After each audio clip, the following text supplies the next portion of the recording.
The first reading comes from Samuel 3, verses 1 through 20. Now the boy Samuel was ministering to the Lord under Eli. The word of the Lord was rare in those days. Visions were not widespread. At that time, Eli, whose eyesight had begun to go dim so that he could not see, was lying down in his room. The lamp of God had not gone out yet. And Samuel was lying down in the temple of the Lord, where the ark of God was. Then the Lord called, "Samuel, Samuel." And he said, "Here I am," and ran to Eli and said, "Here I am, for you called me." But he said, "I did not call. Lie down again." So he went and lay down. The Lord called again, "Samuel, Samuel." So he went and lay down, got up and went to Eli and said, "Here I am, for you called me." But he said, "I did not call, my son. Lie down again." Now Samuel did not know the Lord, and the word of the Lord had not yet been revealed to him. The Lord called Samuel again, the third time. And he got up and went to Eli and said, "Here I am, for you called me." Then Eli perceived that the Lord was calling the boy. Therefore Eli said to Samuel, "Go lie down, and if he calls you, you shall say, 'Speak, Lord, for your servant is listening.'" So Samuel went and lay down in his place. Now the Lord came and stood there, calling as before, "Samuel, Samuel." And Samuel said, "Speak, for your servant is listening." Then the Lord said to Samuel, "See, I am about to do something in Israel that will make both ears of anyone who hears of it tingle.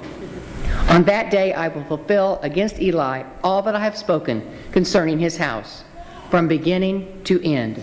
For I have told him that I am about to punish his house forever for the iniquity that he knew, because his sons were blaspheming God, and he did not restrain them. Therefore I swear to the house of Eli that the iniquity of Eli's house shall not be expiated by sacrifice or offering forever." Samuel lay there until morning. Then he opened the doors of the house of the Lord. Samuel was afraid to tell the vision to Eli.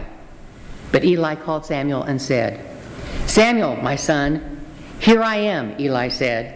Was it that he told you? Do not hide it from me.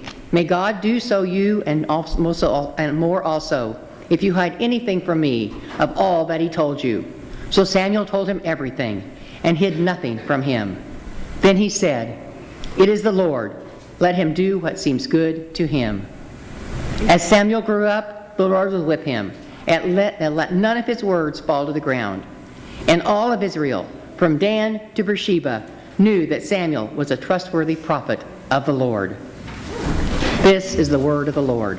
Thanks be to God. A reading from the Gospel according to St. John, the first chapter, beginning with the 43rd verse. The next day, Jesus decided to go to Galilee. He found Philip and said to him, "Follow me." Now Philip was from Bethsaida, the city of Andrew and Peter.